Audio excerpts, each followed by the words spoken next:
Tim, how valuable during the month of May and June a ton of guys got minutes, right? How much more valuable is that now down the stretch when they get more time to play right before the playoffs, when you guys were so consistent from a starting lineup standpoint during that 9-game stretch, and now you're throwing some more guys in for some more minutes? I think it's important for those guys more than anything to kind of look back on and realize, okay, I played a good amount this year. I've been able to, or they've been able to step into the team and contribute, and you always go back on kind of learned experiences and understand, okay, maybe I played 70 minutes and I felt this way, and I can do that again and help the team out. So it is, for as rough as that period of the season was for all of us, it's beneficial now at this time of the year, when,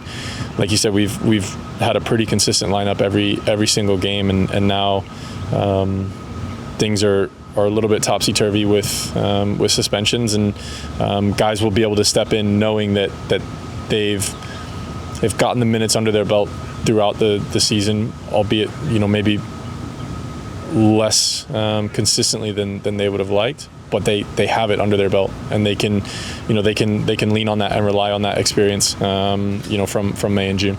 And lastly, what does DC provide from a sense of being down towards where Montreal was, but what kind of threat do they present to you guys on the road? You gotta ask this question before we've even looked at them. Obviously, they. Anytime you go on the road, it's difficult in this league.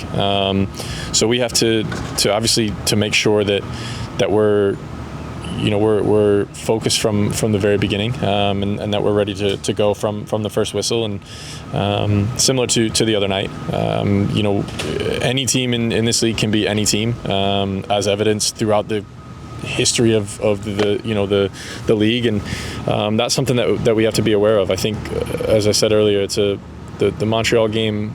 Okay, we were down to 10 men, but it's a little bit of a wake-up call that, okay, even teams that near the bottom can do damage, and that's something that we have to be fully aware of. They've not changed much since we played them here. A pretty narrow team that if we can get around the sides of them, then we can cause some problems. But again, it's down to us and our mentality, and going there and doing what we're capable of doing, and winning a game of soccer, and putting us into more of a driver's seat to try to be in that top four come the end of the season.